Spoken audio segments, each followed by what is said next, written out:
For many girls in Scotland, their wedding dress is the most important dress they'll ever own. Today, we are used to buying wedding dresses off the peg. But back in the 60s, 70s and 80s, my gran offered a very personal service to girls.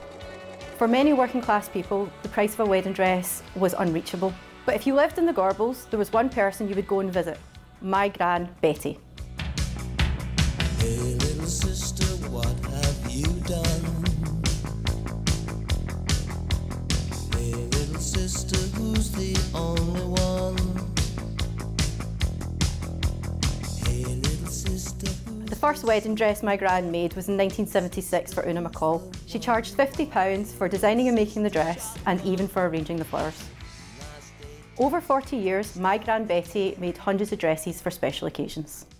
I never knitted, I couldn't knit for peanuts. But when I went to school, we went to sewing classes, and the teacher knew that I was very keen. It was the one thing I really loved doing, was making clothes. When word spread she could make wedding dresses, she was inundated with orders. I've made so many wedding dresses that they used to take me up the town to go into a shop that the dresses were £2,000 or £3,000, and that day they were very expensive, and I used to copy them. Then the ladies in the shops found out that I was coming too many times as a mother, and it ended up I wasn't allowed in the shops.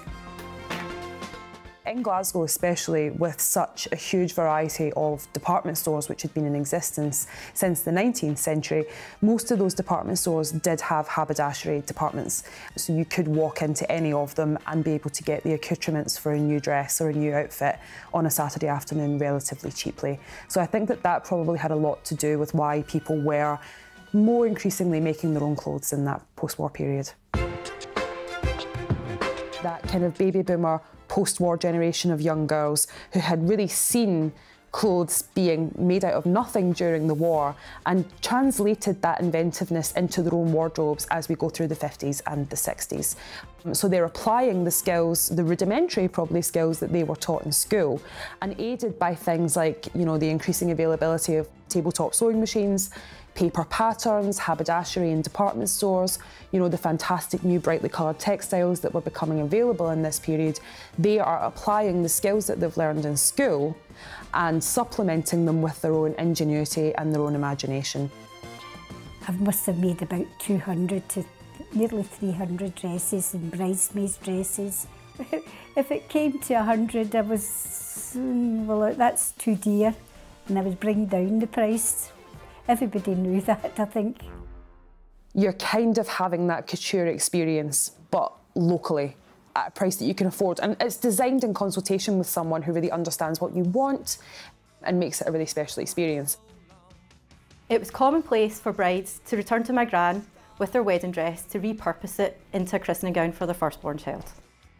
Quite a few brides, after I'd finished with them and they were away, they would come back maybe a couple of years later with their dress in a bag to make a christening robe for the first baby. And I would say, right, I would do it for them. It's very sad that now we are all so conditioned to buying off the rail very, very cheaply, and we're so conditioned to looking the same that we've really lost that individuality. And I think that the time is really ripe for a renaissance, at least I hope it is in Glasgow, for the kind of service that used to be available, where every district would have a dressmaker who could really make you something fantastic that you had designed in consultation with them and gone for fittings with them. I think it's a real shame that's gone in recent years, and I do hope it comes back. I'm so proud of my gran that through this skill of dressmaking she has touched so many people's lives, so much so that she has woven herself into the history of the Gorbals.